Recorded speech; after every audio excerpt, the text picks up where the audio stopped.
एक दृष्टांत आता है। हमारी भारत भूमि में एक संत हुआ है,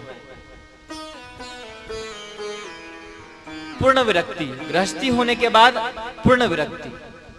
विरक्ति का मतलब ये था उनकी विरक्ति कुछ अनूठी थी कि ये जो हाथ है ये मेरा हाथ नहीं है, ये मेरे ठाकुर का हाथ है।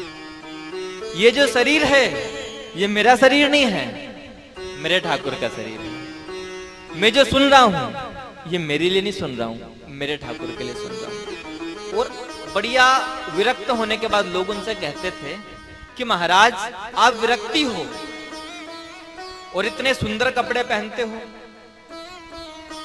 बढ़िया सुंदर जटाएं बांधते हो, ऐसा क्यों?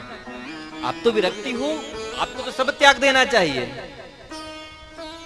तो संत का भाव सुनिए महाराज। संत कहते हैं कि देखिए भैया, अगर प्रधानमंत्री का बेटा फटे वस्त्र पहनकर जनता में आ जाए तो हंसी किसकी होगी? प्रधानमंत्री की। तो मेरा जो बाप है, मैं जिसकी संतान हूं, वो प्रधानमंत्री नहीं है, वो ऐसे कितने ही प्रधानमंत्रियों को बनाता है। तो संत ने पूछा, दूसरे संत ने पूछा कि आपके पिताजी कौन है? तो कहते हैं कि मैं हूं राम का सुत, और मैं राम का सुत हूं, और मेरे जो पिताजी हैं वो राजा हैं पूरे ब्रह्मांड के, तो मैं हुआ राजकुमार। और अगर राजकुमार फटे कपड़े पहनेगा तो महाराज जो राजा है उसकी कीर्ति पे कलंक लगेगा। जय। तो एक दिन महाराज उनकी धर्मपत्नी के साथ भगवान के दर्शन के लिए बिहारी जी के मंदिर की ओर जा रहे थे। रास्ते में निधिवन के पास उनको कुछ हीरे देखने के लिए मिले। रास्ते में भगवान ने सोचा कि मैं इसकी परीक्षा लूं, तो भगवान ने अनमोल मणियां लाकर उस रास्ते पर बिखेर दी। तो संत आगे आगे और उनकी धर्मपत्नी पीछे पीछे। उन्होंने देखा तो क्या सोचा कि अरे यहां पर किसी के जो धन है वो गिर गया है, और अगर मेरी पत्नी ने इसको देख लिया तो हो सकता है कि उसके मन में इसको उठाने का ख्याल आ जाए। तो संत उस हीरे जवाहरात के ऊपर मिट्टी डालने लगे।